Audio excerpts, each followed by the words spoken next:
Episode 3, Haunted Funhouse, No Fun at All, in Tressy C. In 1999, I was a print journalism student at Emerson College in Boston. I was in my junior year. And I had always been very interested in the paranormal. I mean, that was my thing. And my grandparents lived next door to me. And I went over to visit my grandfather one day, and I was carrying the New England Ghost Files. And he said, "What are you reading?" And I showed it to him. And he said, "Charles Turek Robinson." He said, "I know his father." This is Tressy. I'll withhold her last name for the time being for privacy purposes. Tressy was one of my favorite interviews of all the ones I did in researching the New England Ghost Files and the Charles Turek Robinson story. She's kind, personable. Her youthful enthusiasm makes it tough to assign an age to her. When she talks, it reminds me of how a childhood librarian would read to us as kids, upbeat, sincere, and with a heightened sense of drama. That would also make perfect sense, too, since not only does she work at a library, we also interviewed her at one. And I said, "No, you don't." And he said, "Yes, I do." He said, "His father is my ear doctor." He said, "He's the one who developed my hearing aid." If you haven't caught episode 2 yet, make sure to check it out to learn more about Chip's father's impressive career. Fortunately for Tressy, it was her grandfather's relationship to Mendel Robinson that conveniently put her in the unique position to meet Chip. And my jaw hit the floor. That was basically like telling me, Steven Tyler's mom is my neighbor. And I said, "Oh my God." I said, "Can you ask him if I can interview his son, Charles Turek Robinson? Can I talk to him? Can I interview him for a journalism project?" I absolutely loved how Tressy's story and connection to Ghost Files echoed my own feelings.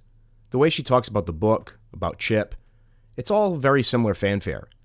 It was really, for lack of a better word, comforting to know that I wasn't the only person out there obsessed with this book as a kid and that had this fanboy, or in her case, fangirl attitude towards Chip. I thought maybe we were both nuts, but as I started to tell more people about this story and how I was, working on a documentary on the book and on Chip Robinson, more people started to come out of the woodwork and even contacted me with similar attitudes.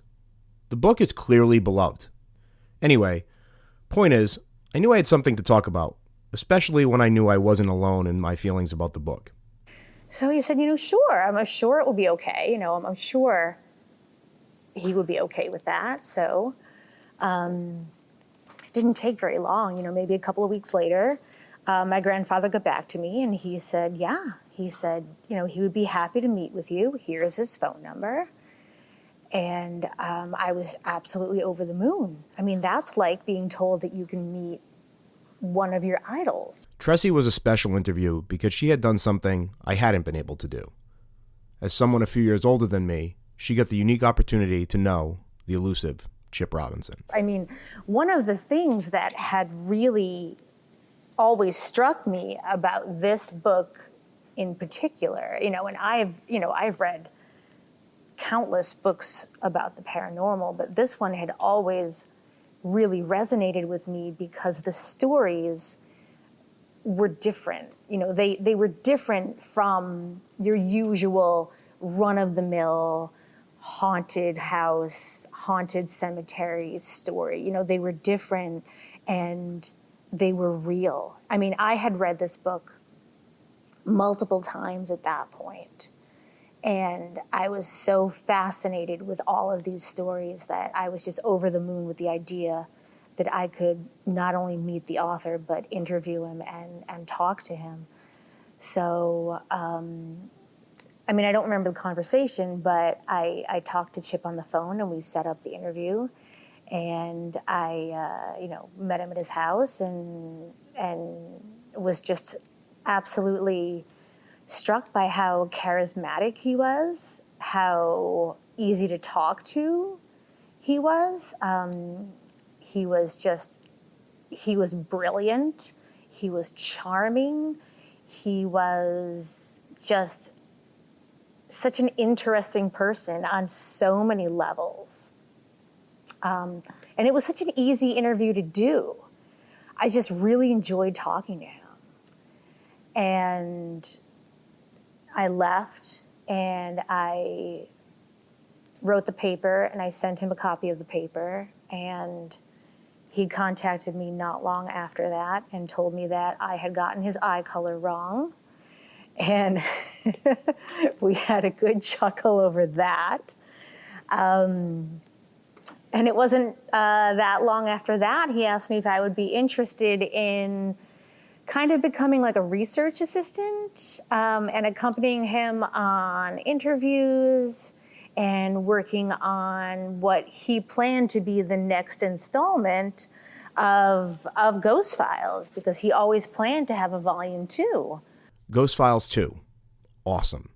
It was the first I had ever heard mention of it. I never knew why Chip stopped publishing books. Obviously, his premature death was rationale for that. But still, there was quite a bit of time between his last publication in 1998 and 2017 when he passed away. This became another essential question in my research as more interviews presented themselves. As for a direct sequel to Ghost Files, I thought it was amazing to hear. As I mentioned in episode 1, Chip did write a very successful follow-up book, New England Ghosts, Crimes, and Oddities, which absolutely was another favorite of mine, but it still wasn't an exact sequel. To hear he was planning on one at one point in time, one that he never got to finish, was definitely something I wanted to look into more. If he had started it, and Tressy was indeed part of that research process for it, where was the evidence of it? And more specifically, how far did he get into that process? Were there interviews he had done, recorded, or even written about that no one had ever seen before? There were a lot of questions. Chip's decline, which I'll get into more detail later on, did shed light on some of it, but certainly not all. Anyway, back to Tressy. I was so interested in hearing more about this new dynamic between the two of them. Now that Tressy had this connection to Chip, where did it all lead to? What we started doing was, first of all, he kind of took me on a tour of some of the locations that were mentioned in the book. I mean, we rode up and down Route 44 and talked a lot about the red-headed phantom of Route 44, where that story originated from. We visited different cemeteries in the area, looked at different gravestones that were mentioned in the book. There was one cemetery that we did visit. It was very late, long after dark. And we were, prowling around, taking pictures, looking for orbs, things like that. And this image of Chip is exactly what I pictured before I knew anything about him, besides his book. A dark-figured man strolling through a cemetery in the middle of the night. Someone who was just as creepy as the ghosts he wrote about. But now, this figure had an accomplice. Someone just as eager and along for the ride. The visual was certainly there. Chip and Tressy investigating the suspiciously haunted parts of New England together, looking for material for the next book. It's also this visual that reminds me of a story from the original Ghost Files. A couple that went investigating, most likely trespassing, and getting, a lot more than they bargained for. I'll have Eric share that story with you right now.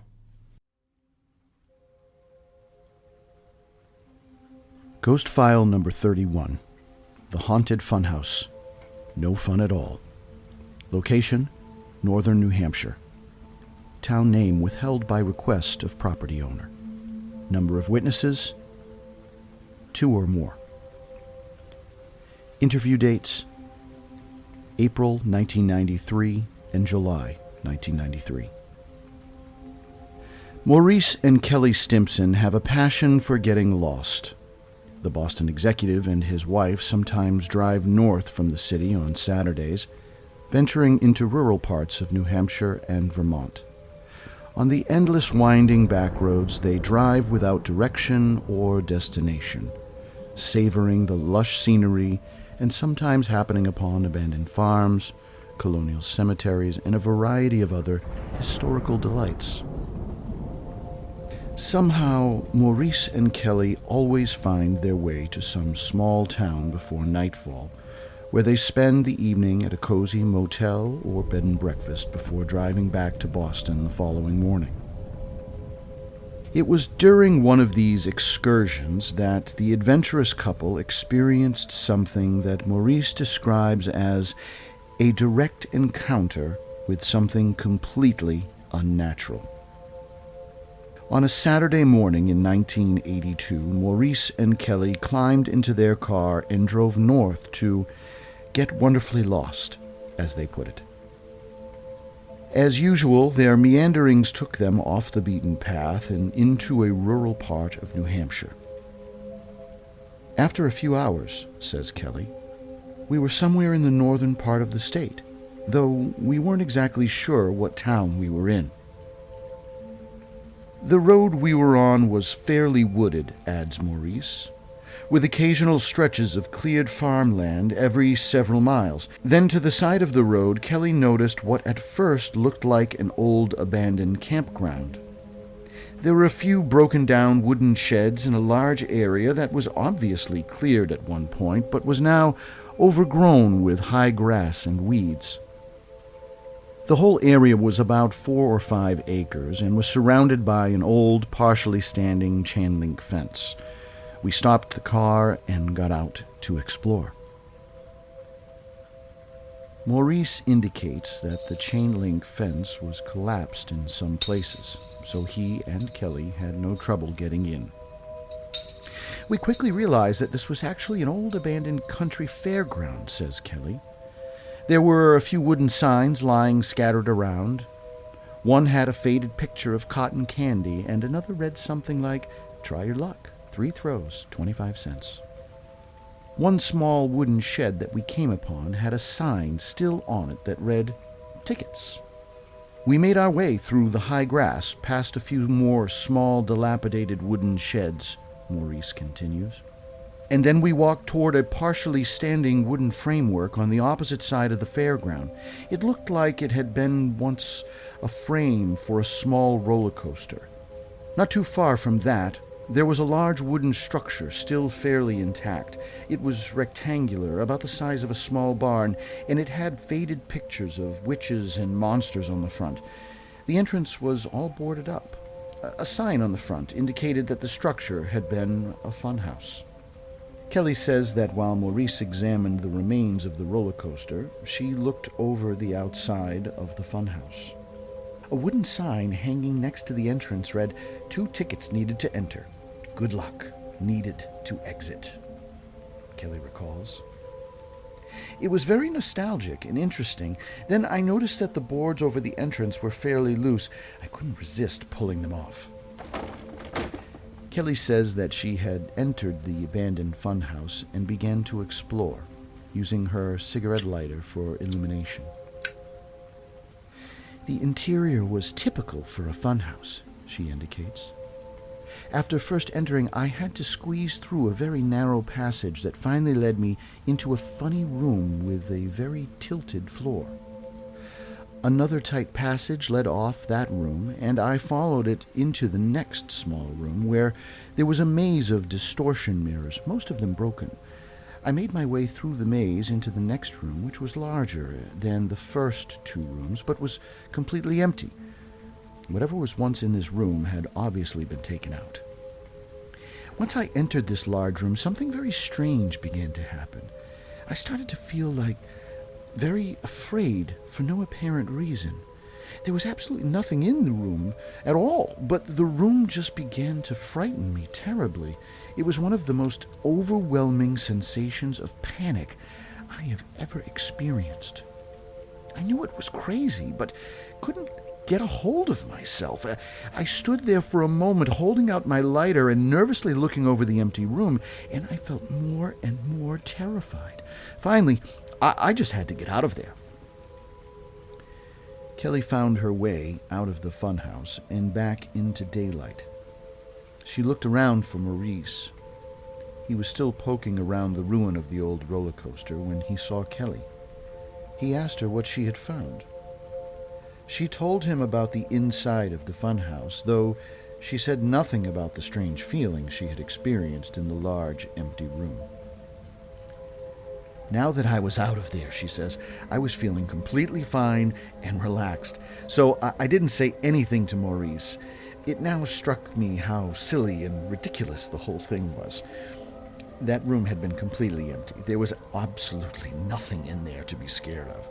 I began to laugh at myself for my silliness, and I suggested to Maurice that we go back into the funhouse together.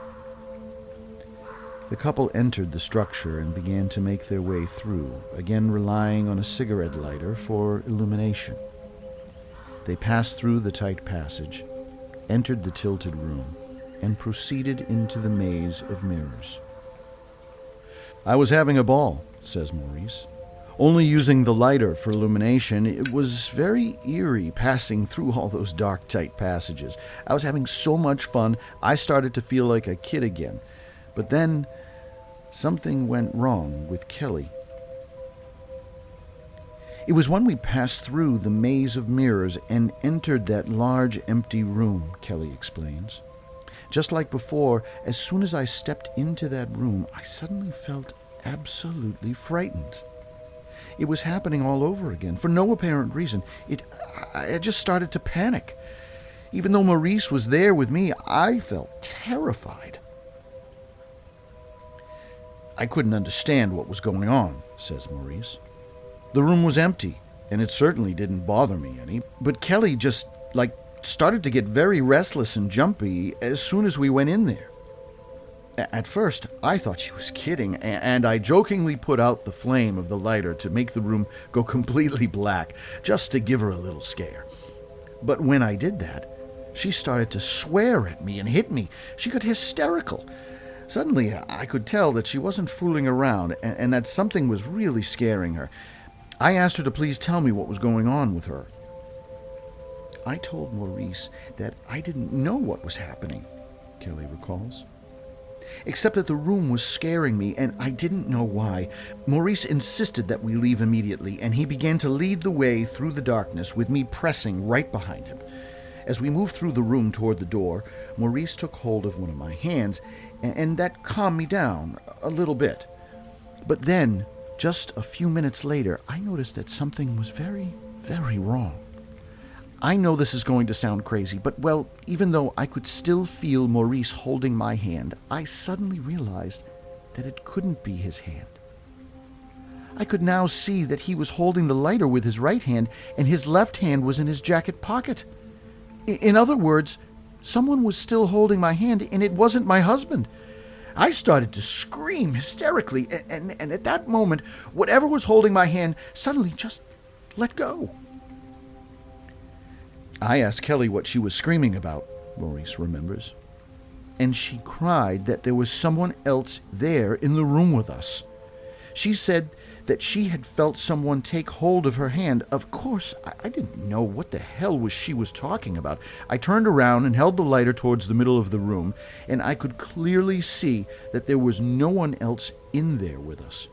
I told Kelly to calm down, that she was letting her imagination get out of control.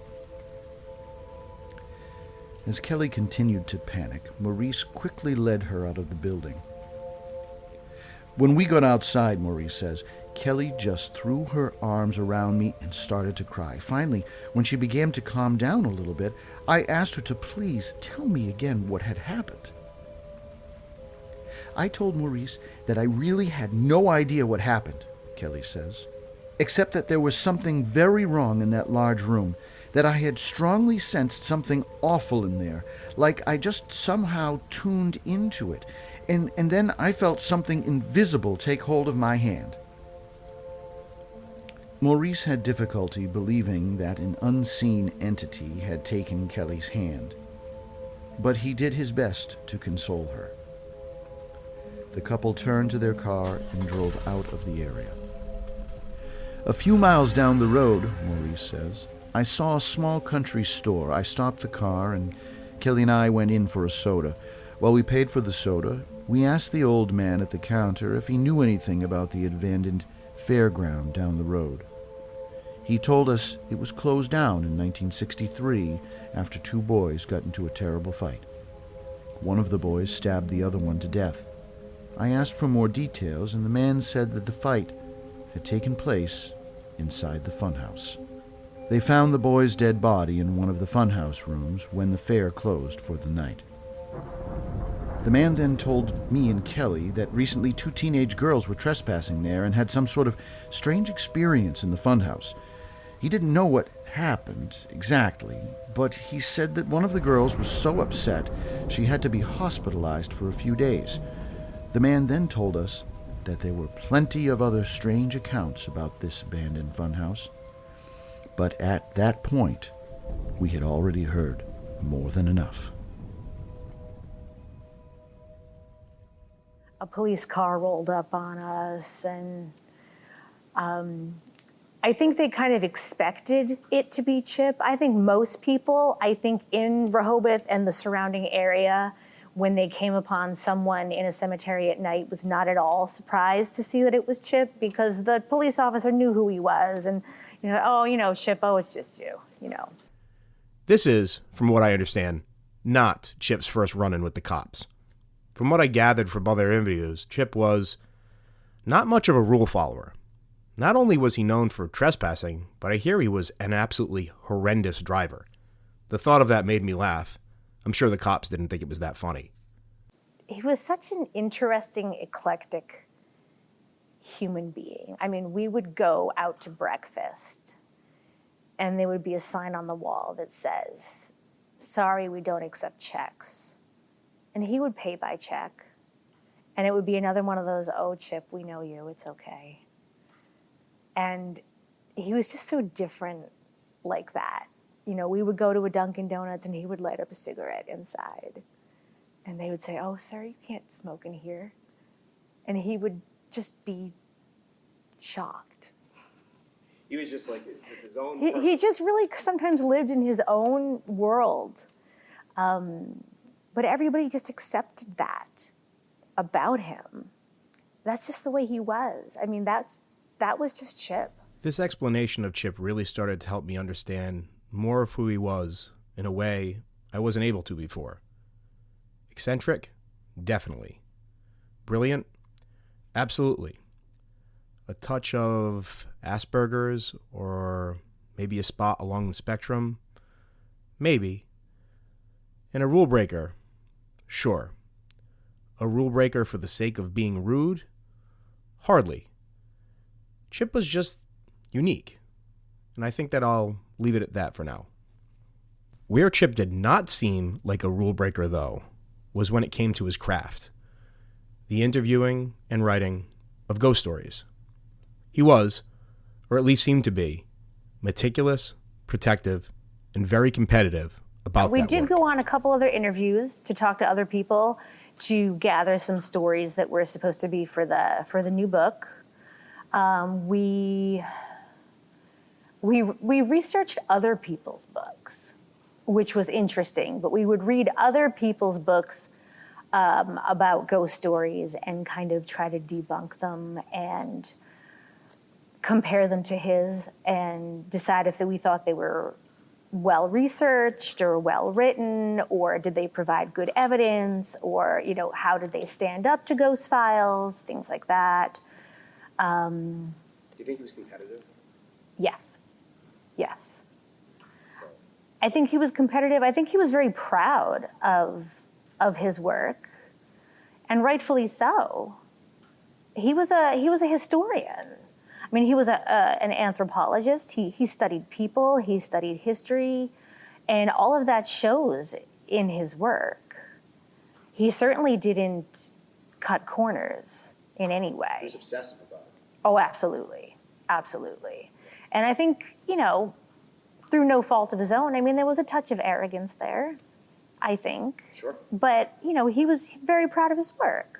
Tressy was an important piece in this puzzle to understand the method and madness of Chip's craft and work. Through informal discussions over the past several years on this subject, I found that there are varying degrees of skepticism of Chip's work, some of which come from other authors. Maybe some of which were equally as competitive as Chip? I can't say. In short, there's really 3 types of people I come across when talking about the stories from the New England Ghost Files. The ones that treat it as Bible, direct interviews as Chip states that they are. Ones that believe that the interviews are true, but the stories themselves are embellished to a degree. And the last group that claims that many of Chip's stories are more fiction than fact. Tressy was critical in making the case that Chip's stories are the work of journalistic nonfiction and accurate reporting as Chip claims them to be. And quite frankly, as nearly everyone who's picked up this book wants them to be. It was really like watching a genius at work, really. I mean, he was very good at putting the interviewee at ease. You know, he wanted to make them know that he believed them, and he wanted to make them comfortable enough to tell their story. You know, when we did interviews, we always went to their house, you know, so they were comfortable in their own setting. And we would discuss afterwards, you know, what was your interpretation of their story versus what was my interpretation of their story. Whether or not we thought it was important enough to be included in the book, or, you know, would you set it aside, things like that. But he had a very good rapport with people. He didn't talk down to people. He really made people feel comfortable enough. So it was just like this, a very casual back and forth conversation. He was very easy to talk to, and he set people at ease. He was very interested in what everybody had to say, no matter how small their encounter was or how large their encounter was. He was interested in everything. If I hadn't said so already, I should point out here that Chip states in the opening of the New England Ghost Files that he used pseudonyms for all the people recorded in the book to protect their identities, which makes them nearly impossible to track down now for an interview. We have to remember that at the time the interviews were conducted in the late 80s and early 90s, there was probably a degree of privacy that these people wanted to have, especially given the fact that they were going on the record about something so unbelievable and therefore had a degree of fear of being thought crazy. I think that notion was certainly more prevalent 30 years ago than it is today. I'm still personally of the school of thought that Chip's interviews are in fact real, given the validity of the conversation with Tressy and other conversations I've had regarding the book. Tressy can speak to the interview she was directly involved in, but the important part here is that they are all post-Ghost Files being published interviews. The ones that I was involved in were all local, you know, all in the Providence, Rehoboth, Dighton area. So I think those were word of mouth or people who contacted him. So I really can't speak to the ones who were further away. Like the ones that were already, you know, discussed in Ghost Files, those I'm not really sure about. He kept it pretty private. He talked about a couple of the stories in the book, but not many of them. He more looked forward. Like he looked forward to the next book, the next stories, what was going to come next. The ones I'm most interested in now are the stories and the people that were recorded in the New England Ghost Files. No joke, after all these years, I'd kill for that interview. I'm hoping it's still out there, and it's also the reason why I asked the audience for help at the end of every episode. Maybe some internet sleuths can help me in identifying some actual interviewees of the New England Ghost Files. Until that day comes and I can substantiate some direct people Chip interviewed for the book and had their stories recorded, I just can't be 100% sure as much as I want them to be. I'm really hoping to achieve that certainty, though, one day soon. I can say with certainty, though, that Chip was protective of his work. As I found out over time researching him and his relationship with his publishers, he certainly had reason to be. I mean, he talked about its popularity. He talked about its rarity in the book market, its value. What did he say about those things? That it was very, very rare to get your hands on a copy, that it would be worth a lot of money to get your hands on a copy. He was the one who recommended that our library's copy be put into the historical room because there was a good chance that it could get stolen out of the collection. He mentioned quite a bit about Covered Bridge Press and either, I don't remember if it was an embezzlement case or just losing a lot of money through his publisher, and he was very upset about that. So he did talk about that quite a bit. I believe there was a lawsuit, or either it was in the early stages or something that he was planning to do. Yes. Gotcha. Yes, absolutely. The publishers from Covered Bridge Press, specifically two men, the ones that published Ghost Files, are now deceased. For the time being, I'm going to leave that rabbit hole open for us to jump down in a future episode. What I'll say now is that Chip's financial success with the book and the actual success of the book are not exactly one and the same. We'll dive into that soon and maybe appeal to some more internet sleuths in the process. Although we were only scratching the surface with Tressy at this point in the interview, I really wanted to get further insight about the long-standing connection she had with Chip and how it was this interest in death that ultimately kept their friendship alive. Always, since a kid, it was always all about ghosts for me. Always. That was just my thing. The paranormal fascinated me. And that was why Chip and I, we made our pact together that whoever went first was going to contact the other one from the other side. And even, years after we kind of fell out of contact, I think he either wrote me a letter or he called me or something, and he said, the pact still stands, so. That's crazy.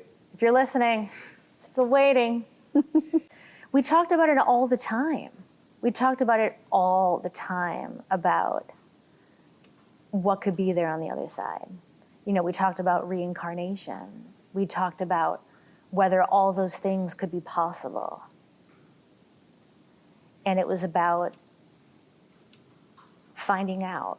We just talked about how it could happen, what could be possible, all those things. And that was what it was all about, the ghost hunting.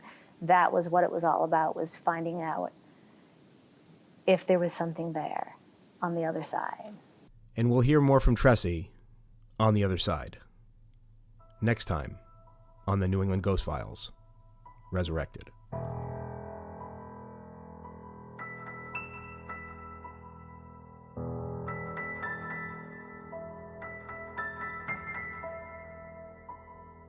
If you have any information that could help shed light on Chip Robinson's story or the New England Ghost Files, please reach out to us at newenglandghostfiles@gmail.com. If you were interviewed by Chip Robinson for one of his stories, we're very interested in hearing from you. Please reach out. The New England Ghost Files Resurrected is written and produced by me, Tommy Whalen. Mixing, mastering, and sound is done with help from Gary Lawrence, John Worski Jr., and Authentic Radical Stories. Ghost File narration is done by Eric R. Paradise. Author's note. On recording the reading of the Haunted Funhouse piece with Eric, the overhead light in the room simply turned off. As it's connected to a fan and also not to a sensor, Eric and I were a little perplexed on how that happened. If Chip's a fan of this podcast, we're taking this as his sign from the other side.